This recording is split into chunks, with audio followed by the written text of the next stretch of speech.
Hello, everyone. My name's David Shillington. Thanks for having me today, the Prostate Cancer Foundation, and thanks to everyone who's tuned in to have a real conversation around mental health and well-being.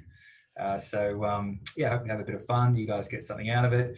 Maybe have a bit of a laugh. You're probably laughing at me, but that's okay. All in the name of good health and well-being.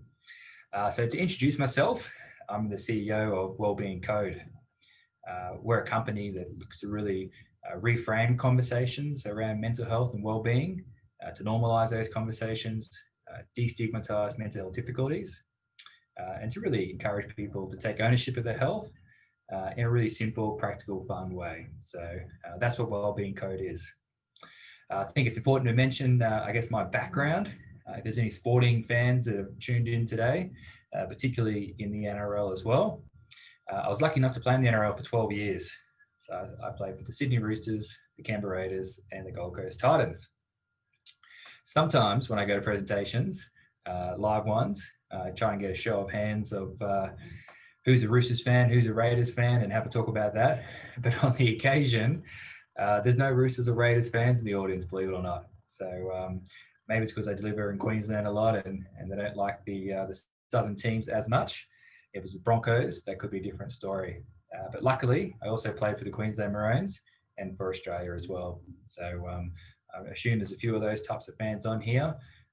I usually find that even if you don't love the NRL, you usually respect the Maroons. So really lucky to have played for them. It's important to mention, I guess, my sporting background, because that's what we're going to talk a lot about today. My lessons from sport, my experiences in it, and we'll combine that with a bit of science. And hopefully it's something you guys can find really relatable and you get a little bit out of it. So we'll unpack a few of those things today. And this is not a presentation or a seminar. I'm not a clinician. I guess I'm just more of a mental health advocate. And I'd like to share a bit of my story and a little bit about sport and have a real conversation around it. So I'll just share my screen now. As you can see, the Wellbeing Code there is my business. And this presentation today is around building positive mental health and well-being. I shared a bit about my background already. There's an old action shot of me. Feels a bit of a lifetime ago, but great fun while it lasted. I thought I'd start today's conversation by showing the mental health continuum. And the reason why I want to do that is because, as I said, our business is all around reframing conversations around mental health. Unfortunately, when I talk about mental health to some people, they talk about mental illness, anxiety and depression and those sorts of things. And that's how they associate conversations around mental health. But the reality is we've all got mental health. It's not necessarily a bad thing. It's not necessarily a good thing either. It depends how we're going. And that could change day to day, week to week, month to month. A lot of the time we'll hover around this middle part of the mental health continuum. We'll be feeling okay, not fantastic, not too bad. That's pretty common. From time to time, depending on what's going on in our life, we may get knocked around a little bit and get pushed down this end of the mental health continuum. Now, we do have bad days. Sometimes we have bad weeks. But when we continually find ourselves down there for days after days and up to 2 weeks, that's a bit of an indication that we may have a mental illness. We may not, but we may, and it's worthwhile seeing a GP and getting checked upon there. All right. So yes, we have bad days we can bounce back from, but if we don't bounce back from, we find ourselves stuck down there in a bit of a rut, struggling to get out of bed, not wanting to hang out with our friends, all those sorts of things, then it's time to go and reach out and see somebody. On the flip side, when we're really knocking out the park up here and an optimum sort of stage of our mental health, that's fantastic as well. It's unrealistic to think we're always going to be up this end of the mental health continuum. Things go wrong all the time, but things we'll talk about today will help us maintain our resilience, which allows us to bounce back from those tough times when we have the setbacks, and hopefully optimize our performance as well. We're not going too badly. So that's a mental health continuum, and that's how I sort of want to start today by reframing that conversation. That we all have mental health. Sometimes we have a mental illness. Other times, we're going really well. So I think if we can bring together our physical health and our mental health, and we can couple those two things together, it really helps to simplify things for us from a mental health point of view. And for me, as an old athlete, as an old sports person, it was really normal, I guess, to train 30, 35 hours per week on my physical fitness. We never trained anything for our mental fitness. Now, mental fitness might be a new terminology for a lot of people. Some of you might have heard it before. It's important to understand it, I guess, and that's how we can reframe resilience, emotional capacity, mental health. All those words are sort of interchangeable there with mental fitness. And with our physical fitness, which we trained pretty hardcore as a rugby league player, as I said, we trained 30 to 35 hours per week, doing things like running, jumping, passing, lifting weights, kicking, all those sorts of physical skills training. We did that over time, day after day, week after week, with a program and a coach, and we became really physically fit. We were big and strong. We could pass and kick the footy well. Mental fitness, but we didn't spend a lot of time on that. And our mental fitness, just like we got physical fitness, we've got our mental health just like physical health. And if we train our mental health through mental skills training, which we'll talk about today, we can build our mental fitness as well. We can get a program and a coach. We can do things by ourselves at home, with our family, at work, and all those different environments, just like we would with our physical training as well. So when we treat those two things together, our physical fitness and our mental fitness, that's when it becomes really simple and really constructive. Similarly, when we're taking care of ourselves, we need to take care of our physical health and our mental health in the same way. So if we have a sore knee, it's probably going to irritate us. It's probably going to interrupt the way we interact with our friends, our partners, our job, how we sleep at night. And if we let that irritation in our knee sort of become overwhelming, we don't see a doctor, it might become a bigger problem than it originally was. Same with our mental health too. If we have a bit of a psychological distress in our mind, something's irritating us, it may interrupt the way we interact with our friends, our family, our workplace, how we sleep at night. And if we let that go, it might become overwhelming for us and become a bigger issue. So if we have a pain in our knee, we see a doctor. If we have some sort of psychological stress, we see a doctor as well. So that's talking about those defensive strategies, how we take care of ourselves. We also talked about those offensive strategies too, how we become a bit more resilient and optimize our well-being as well. So hopefully that wasn't too confusing, and we can value our physical health, our physical fitness, the same as our mental health and our mental fitness. Okay? All right. Let me share my screen again. I'll get back to what we're talking about.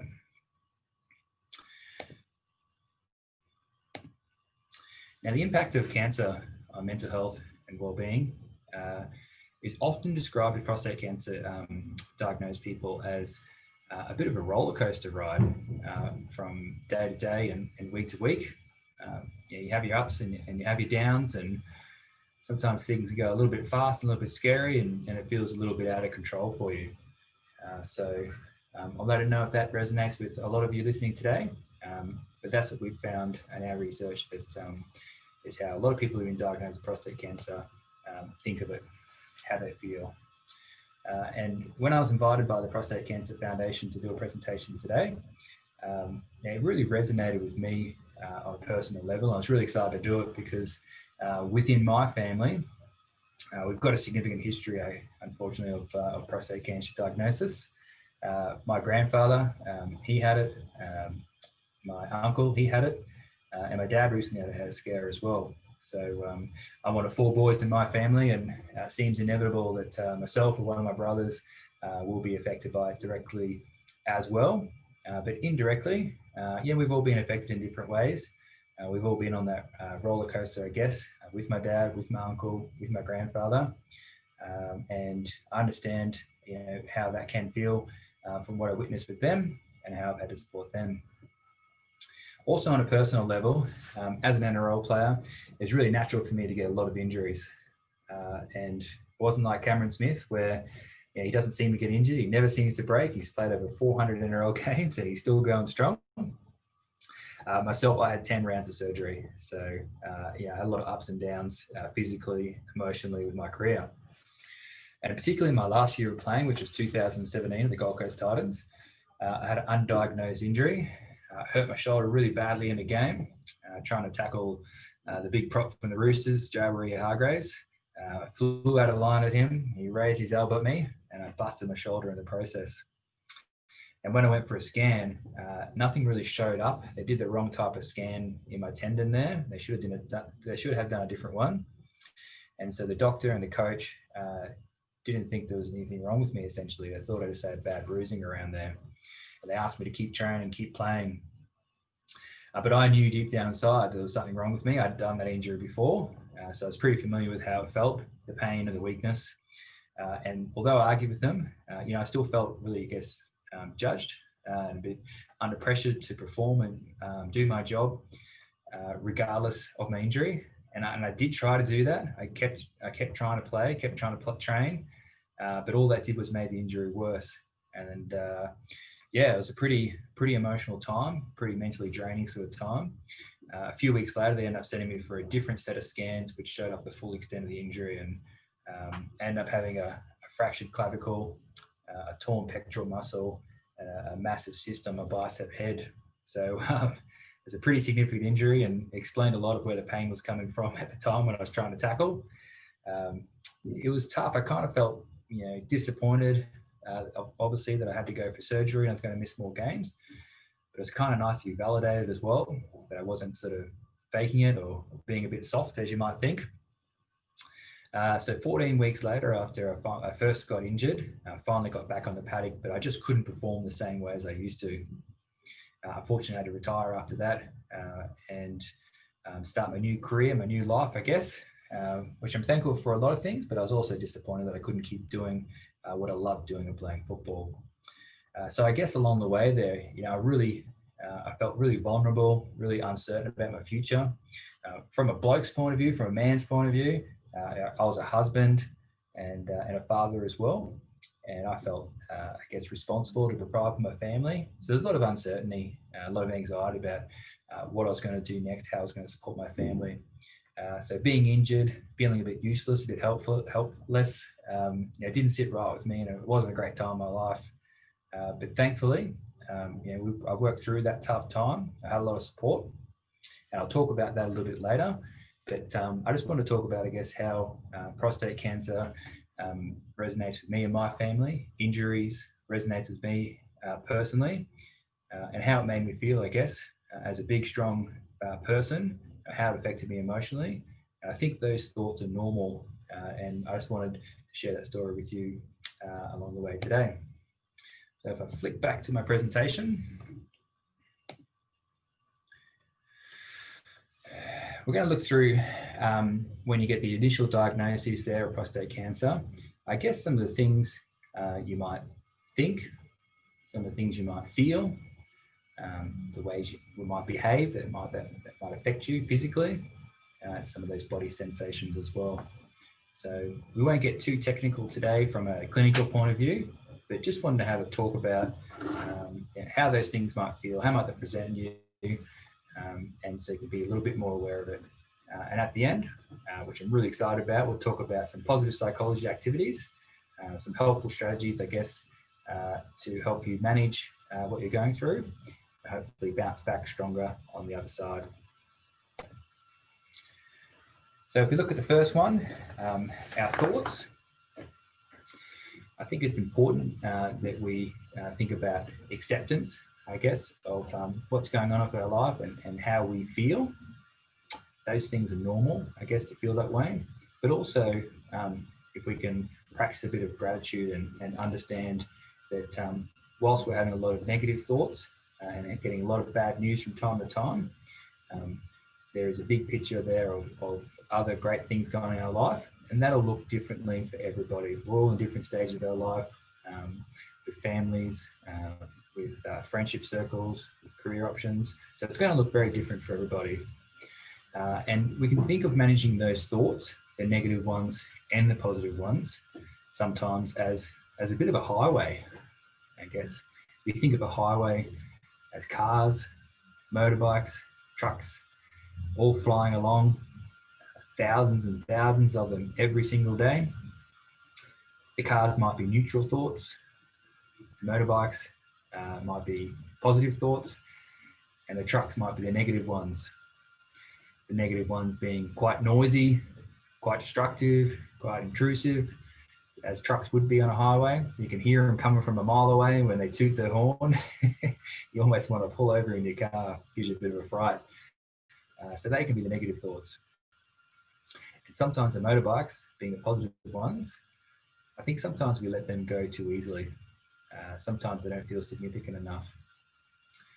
So if we frame it like this today, and we'll refer back to this a few times, it's important to acknowledge that we all have thoughts, good and bad, all day, every day.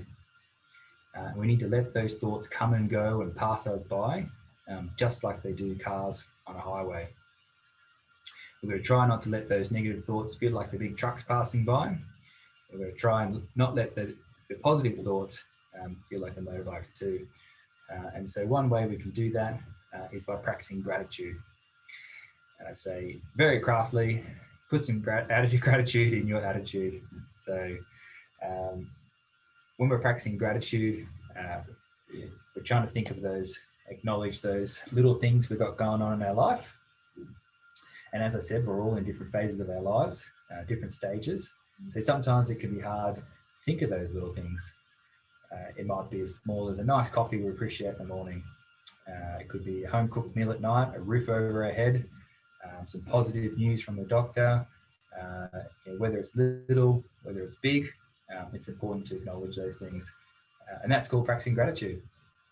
And we could verbalize it to our partners, to our friends, to our counsellors.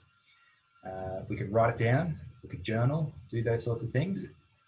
I know in the NRL, they've come a long way from when I first started to where they are today.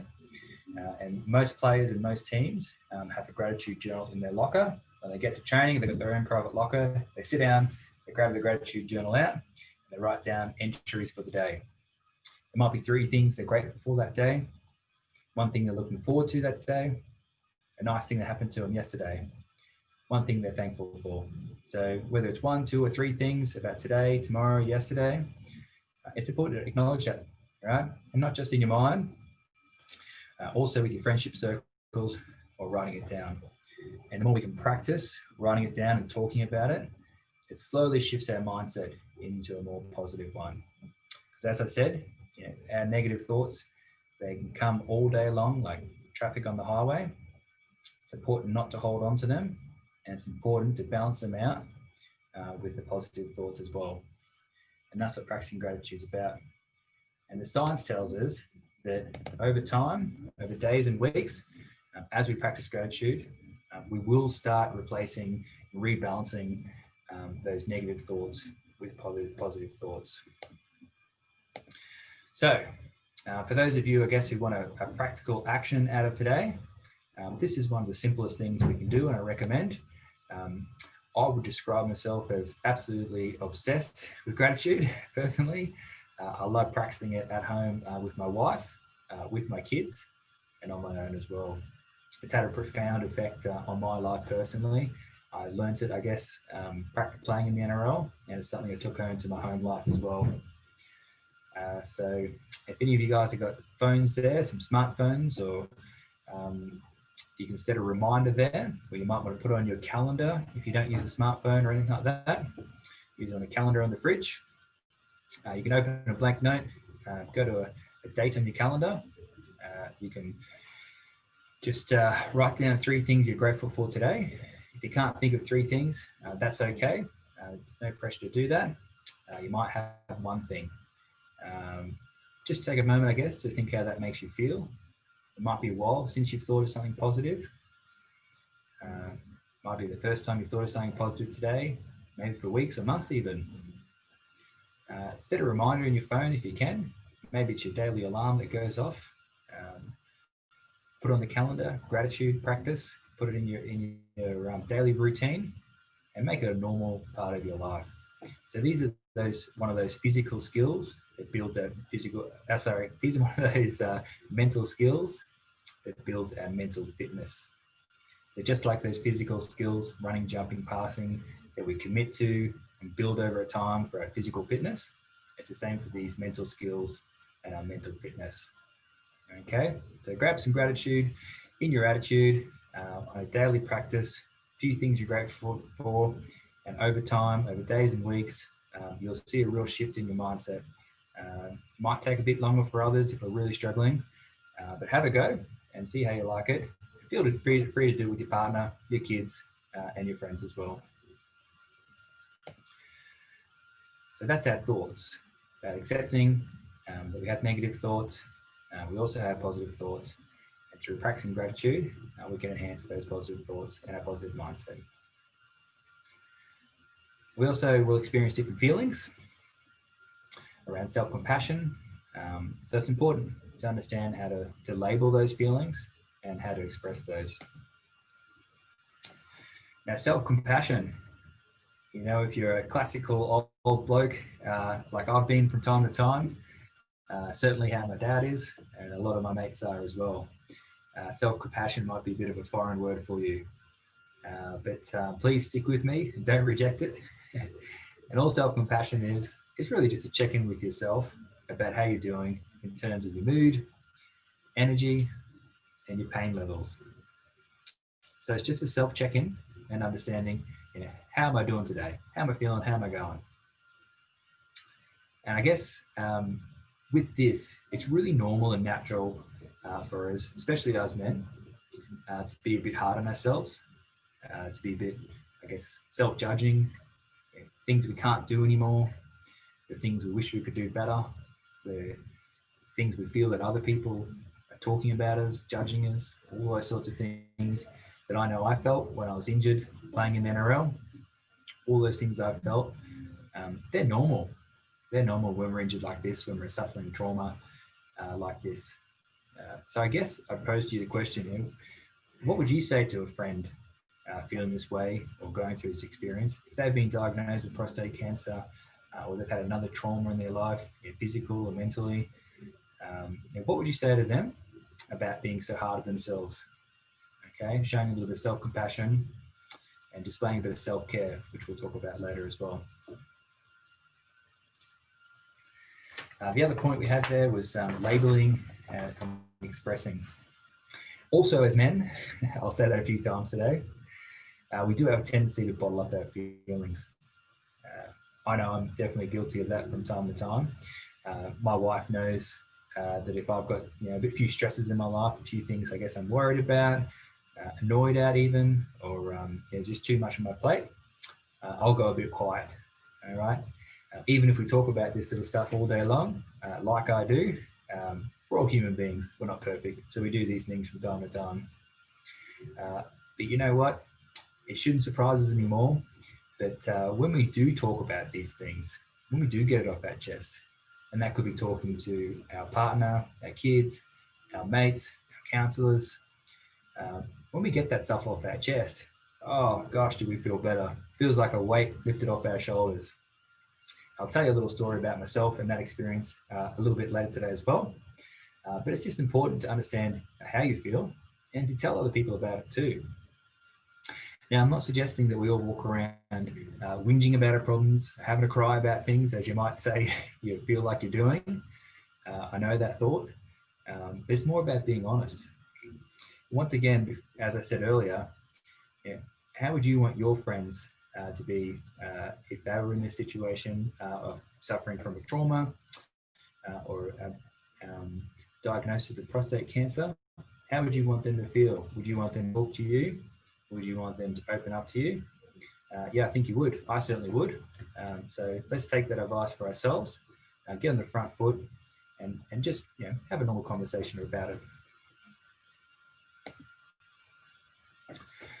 Now, the third of the four things we'll talk about here is our behaviours. After diagnosis, around the diagnosis, how might we behave, and how can we do things to help us along the way emotionally as well. And one of the biggest things we can do is continue with our normal routine. All right. If we normally go and play golf and hang out with our friends and do those physical things, and we're still allowed to do that, we still feel we're capable of doing that physically, then don't let, our emotional state of mind hold us back. So all those things we can still do physically, we would normally do in a normal routine. It's important to continue with that routine, okay? That familiarity, the socializing, the normal parts of our life, that's really important to continue with post-diagnosis. Involved in that is connection. Right? So I know a lot of blokes who love their weekly golf game, and they don't even love golf that much. It's more that they get to hang out with their 1, 2, 3 mates that they play with in those teams. So those sort of situations, those environments, they're really low-key, casual, easygoing. Gives people a chance to talk, I guess, off the record almost. It creates that nice casual environment to speak freely. We know that connection to others is an important contributor to our mental health and well-being. It can reduce some of those signs and symptoms of anxiety and depression. So stick to our routines, get out and play our golf, catch up with our friends for a simple coffee, get on the phone if that's all we can manage today. But if physically we can do it, let's do it mentally as well. How do we enhance our connections? We can talk to our family and friends, our loved ones, have those open conversations, label our thoughts, express our feelings, all those things we talked about today. We can try and do some volunteer work, some give back sort of stuff. I know when I used to deliver the NRL's State of Mind program, their mental health education program, there used to be a video on there with Darius Boyd, who's got a pretty well documented story, I guess, of his battle with depression over the years. And one thing that really struck me, he said when he was released from the mental health care facility to take care of himself and follow a program for his rehabilitation, part of that program was to give back to the community. And he talks about it openly, that he says, look, I was told to give back as part of my rehabilitation. And people always say, oh, it's so nice. Those people must get so much out of it. And you giving back. And he goes, that's true, it's true. But I actually do it for myself as well, because it makes me feel good. It makes me have that sense of purpose, that value, positive social impact. So anecdotally, we know that the more you give, the more you receive. But therapeutically as well, it's part of rehabilitation programs to give back because we know how good it makes us feel. A sense of value, a sense of contribution. It's important to spend time with some family, friends, and make you laugh. And I don't know if anyone today is thinking of that special friend, that brother, their son, their dad that makes them laugh. Maybe a few too many dad jokes you might have. Who do you make laugh? So spend some time with them and make time for fun and laughing. Does wonders for our mental health. A little bit of digital detox. I'm sure not too many of us are addicted to our phones like the rest of society. I know I'm guilty of that from time to time, but having a bit of time out and having that time with your family and friends and getting out in nature and exercising where we can, it's really important for our mental health. And those last couple of things, sending an appreciation letter or a thank you, doing an unconditional deed for somebody else. As I said with like the Darius Boyd story, it's so rewarding for yourself personally to make others feel special, others feel valued, others to know they're important. So I'm a big believer in the more you give, the more you receive. So make those other people feel special in your life.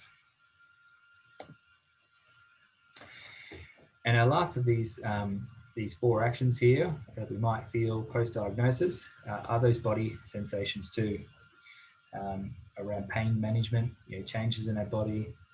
So we know what we can do to help with that. This is one of our mental skills as well. We can train to build our mental fitness, our resilience, is mindfulness practices. Now for myself, I was a bit of a skeptic when it came to meditation and mindfulness. When I played in my last year at in the NRL at the Gold Coast Titans, as I said, we trained about 30-35 hours per week, always physical training. But by that stage, things had started changing in the NRL, where they wanted to improve our physical recovery, and some science was released that if we improved our central nervous system, then we would improve our physical recovery as well. So that meant incorporating mindfulness practices into our routine every day. Now, when the boys at training saw meditation pop up on their training schedule, there was a fair few eyebrows raised, a fair few skeptics, a few chuckles and laughing and ridiculing of the practice, going, gosh, what's happened to this club? Mindfulness practice, meditation, are these people crazy? So that was the sort of talk, and there's a lot of skeptics there.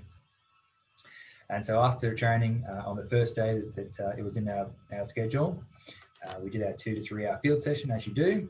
We did our ice bath, stretch and shower for recovery. And instead of heading straight up to the lunchroom for lunch, because training's always catered these days, we had to go into the function room on the way to lunch, lay down our backs, dim the lights, and the trainer pressed a 10-minute guided meditation app on his phone. Now, when it went a bit dark and very quiet, a couple of boys weren't taking it seriously and made a few fart noises and had a bit of a giggle and that sort of thing, as you expect with 30 overgrown kids in the one room. But a lot of the boys took it seriously. They relaxed and they did some deep breathing. And that's mostly what meditation's about. It's about having a break, about self-regulating through your breath, some slow and controlled, relaxing breaths in and out. Guided meditation talks you through those breaths. It talks you through relaxing the muscles, the ones in your face, in your jaw, your shoulders, your hands, your legs, all those things that might sound obvious, but as you're getting talked through it, I know myself, you feel that tension in your jaw, in your face, and you do relax. So I find guided meditation great like that. Helps me with my breath, helps me to relax those muscles that I thought were relaxed anyway, but I was wrong. So the boys that really enjoyed that meditation, they enjoyed it so much that the next day when they finished the field session, they went through their ice bath, swimming, stretching a little bit faster so they can get to the meditation room a little bit earlier, dim the lights themselves, lay down, press the meditation app. They wanted to get a few extra minutes in because it felt so good doing it. And over time, over days and weeks, the whole squad sort of caught on to that. And not only did they do it in their professional life for training, for the recovery purposes, but blokes like myself also took it home to our personal life as well. And now, even today, years on from that, I use it most nights before I go to sleep to help me unwind. A simple app to use is called the Smiling Mind. So if you do have a smartphone, download the Smiling Mind app. There's many more to choose from, so feel free to grab other recommendations. And I know myself, I've been guilty of over the years. I'll be dog tired after a big day at work or training or whatever it might be with the family.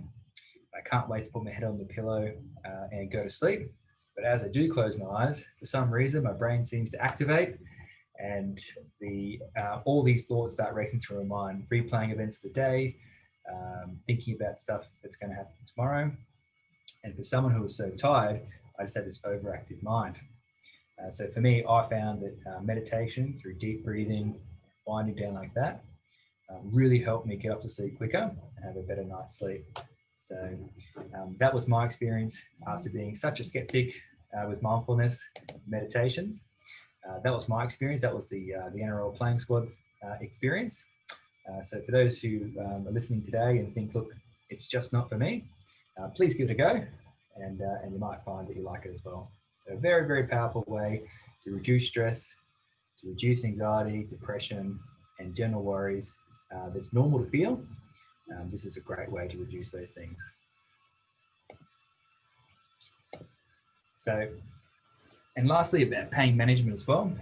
As I said earlier, the way this resonates with me is through the pain and the injuries that I've had over the years, albeit less serious than prostate cancer diagnosis. I understand that sometimes it's hard, I guess, to acknowledge that pain. We want to bottle it up, we want to hide from it and ignore it. We find ourselves completely stoic, we want to push on with life and just take it all in our stride like that. So But I do know as well that if we can express those feelings, if we can acknowledge it, let other people know that we're in a bit of discomfort physically, emotionally, it does help to manage that, and we can let that thought come and go, just like the cars on the highway. Let that thought come, let it pass us by. We know it's going to come again, and there's no need to hang on to it. We can communicate it and let it go. We can be kind to ourselves. As we said earlier about self-compassion, too often we can be really hard on ourselves and think, oh, we should do better, we can do better, what's wrong with us, we're supposed to be a strong man. So I think just be kind to yourself, communicate your pain physically, emotionally, tell your medical team, tell your family. There's a difference between telling them and being a whinger. I know some people are going to think that, but just be kind to yourself and let those thoughts come and go. I just want to put a little bit in here about what help is out there before I share a little story about myself as well. And no doubt you have plenty of good advice there of different practitioners and support teams through the Prostate Cancer Foundation. But a GP is a great first point of call for someone who might be in a lot of distress emotionally. And as I mentioned with the mental health continuum, we all have bad days from time to time, but usually we can bounce back from those bad days. It's when we don't bounce back and the bad days stack up side by side on top of each other for a period of 2 weeks or more, that's usually the indication for us. That's when we need to go and see a GP. A GP can assess us for a mental illness. We may or may not have one, maybe something else going on in our life. We can do that through a physical conversation. We can do that through a questionnaire. We can do that in a multitude of ways. If we did have a mental illness and we needed some psychological support from that, we can go on a mental health care plan. And the government released in their budget a little while back some fantastic extensions to that care plan. So now you can get up to 20 free sessions per year, and that's extended to telehealth services as well. So a lot of people will experience psychological distress in their lifetime. Men will experience more. And if we suffer a trauma or poor physical health, like some of you might be experiencing who are listening to this, the rates, I guess, of suffering mental ill health rise enormously. But unfortunately, we know that so many people suffer from mental ill health but don't get the support they need. They often claim they don't know where to get it from. It's too expensive, or they can manage it just fine on their own.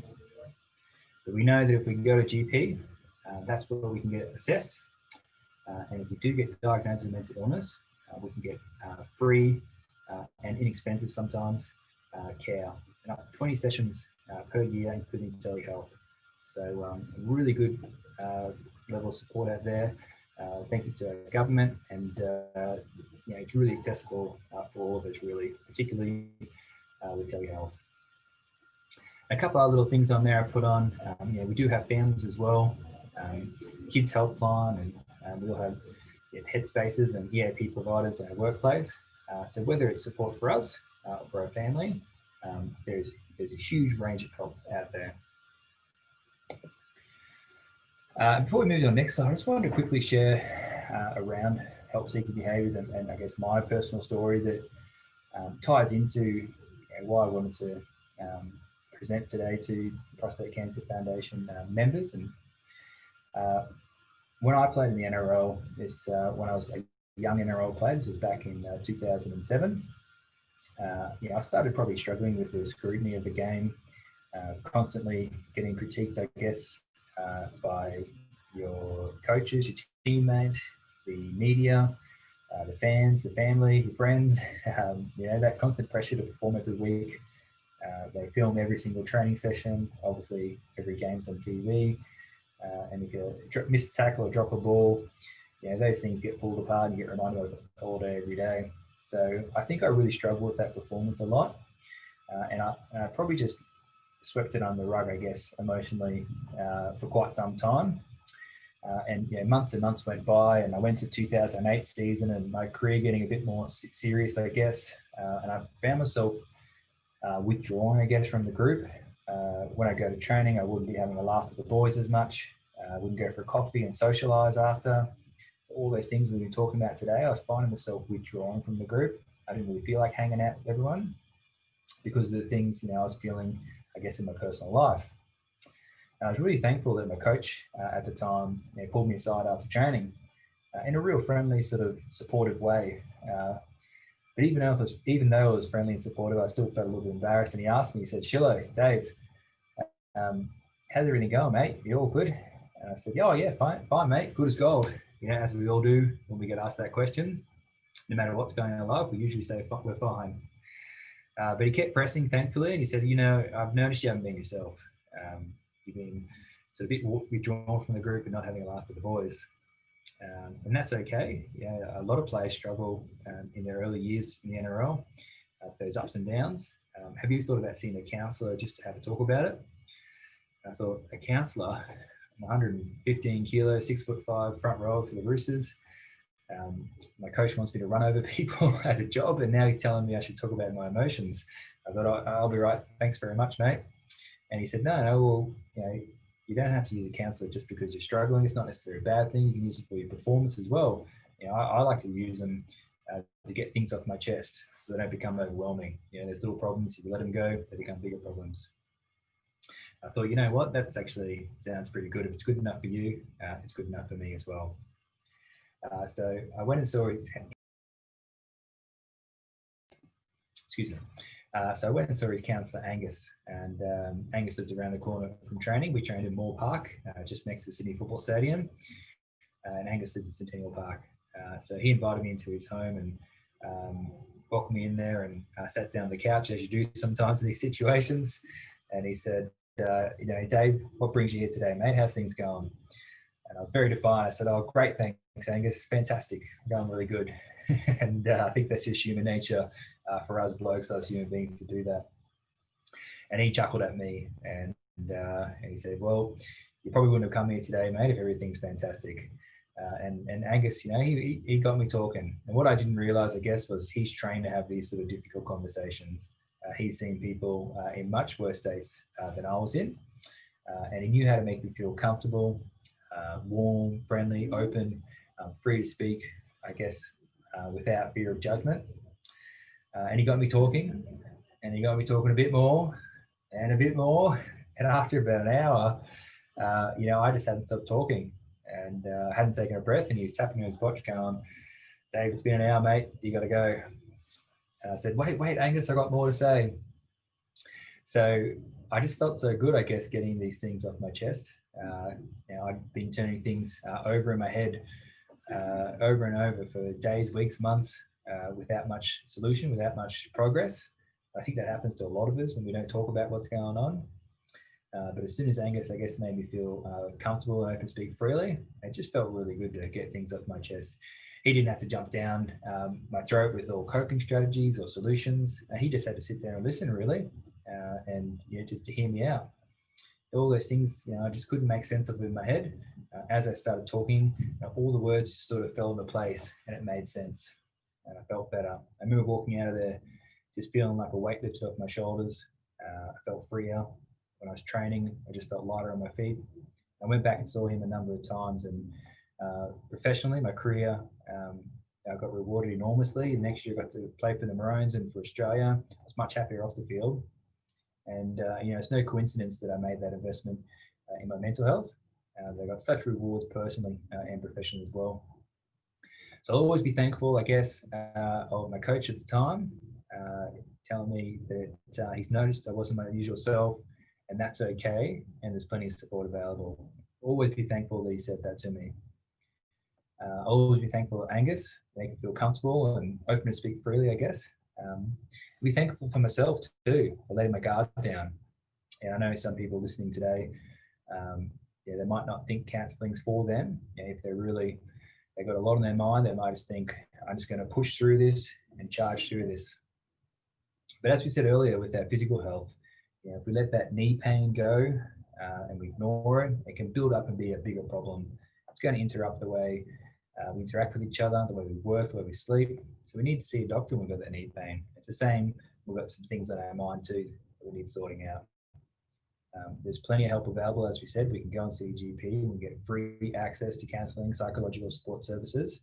And as I found, I felt so good getting these things off my chest. So I just wanted to share that story that even though I was 6 foot front row for the Sydney Roosters, and I was tough and strong, and I thought, I have to impress people, letting my guard down and getting a bit of support like that did wonders for me. So I like sharing that story in case any of you feel the same way, and you can get that same sort of support as well.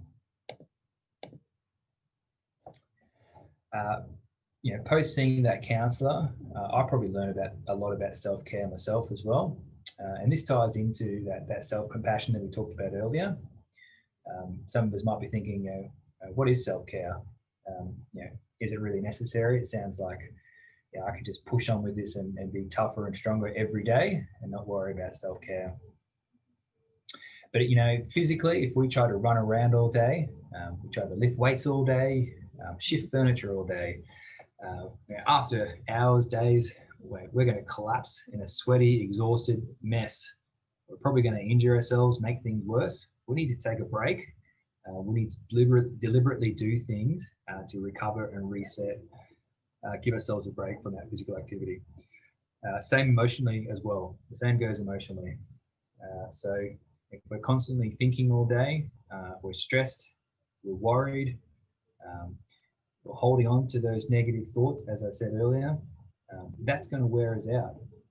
We need to take a break, and we need to do things that are healthy for us and that are a deliberate set of actions. And that's what self-care is. It gives you time to decompress, re-energize, take that break, and it'll enhance all areas of your life. When I say all areas, I'm talking about the way we feel physically, our energy levels, our sleep, our social circles, how we're interacting with others. Deliberately doing these sets of actions through self-care, that affects all areas of our life. And those self-care strategies could include some positive psychology techniques. They're the mental skills training that I mentioned earlier, that build our mental fitness.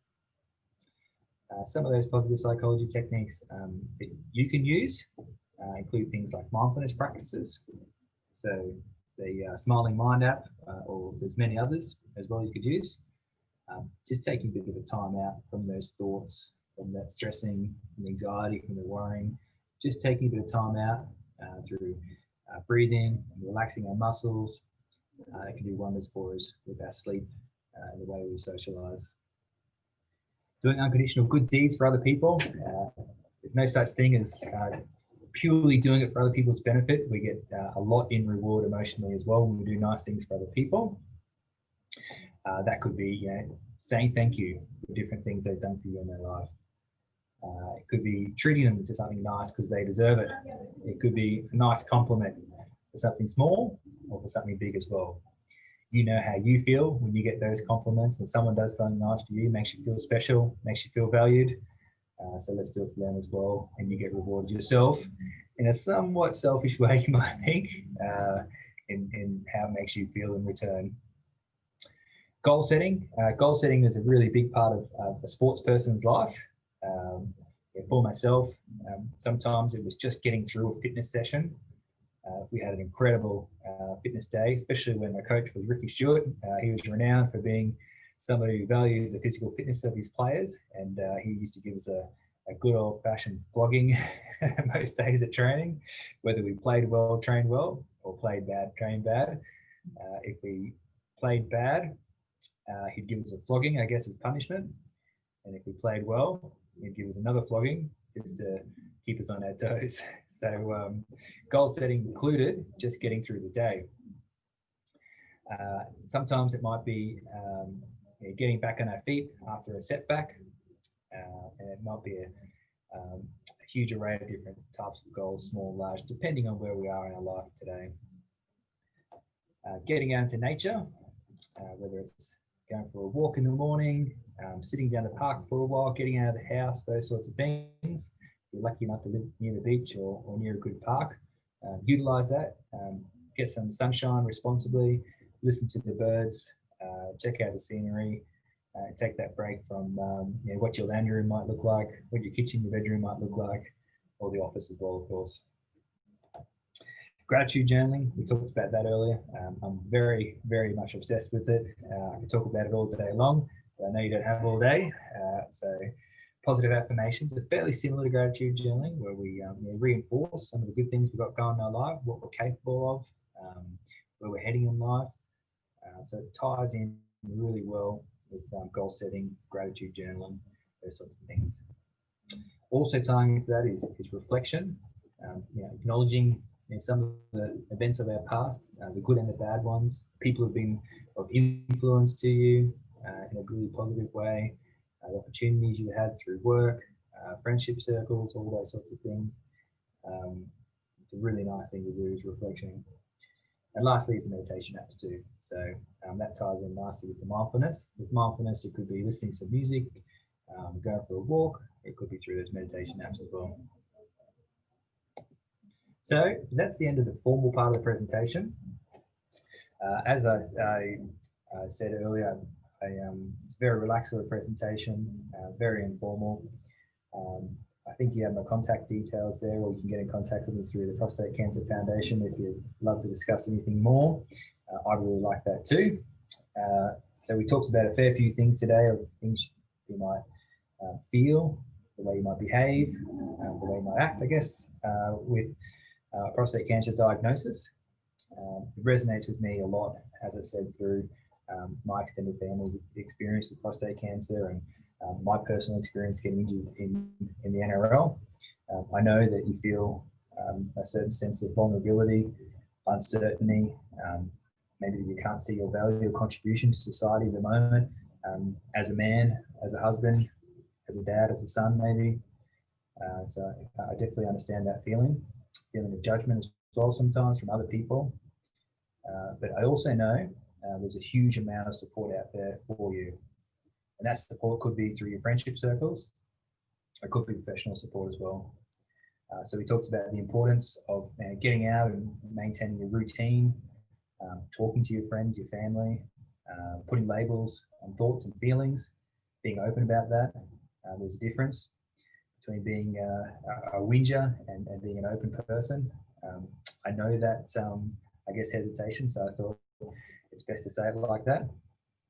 And I know for myself, utilising professional support is a little bit scary at first, I guess. I was a little bit embarrassed, a bit sceptical, that I thought a strong person like myself would benefit from that. But I'm so glad I let my guard down and accepted that support, utilised it. As we said, there's plenty available and it's often free. Part of getting support is just about talking and feeling not judged, I guess, feeling supported. It's a really good feeling. They can also give you coping strategies and solutions. I didn't need that, I guess, early on. I just needed to talk, and as I talked, things sort of fell in place for me, I guess. So we're all different in that respect. But the way it helped me, I guess, professionally and personally, I love sharing that story. That if it was good enough for my coach, it was good enough for me. And hopefully if it was good enough for me, it's good enough for you as well. So thanks for tuning in today. I wish you all the best with everything you're going through. And hopefully you got a few tips out of today, out of my stories, out of the science we showed you as well.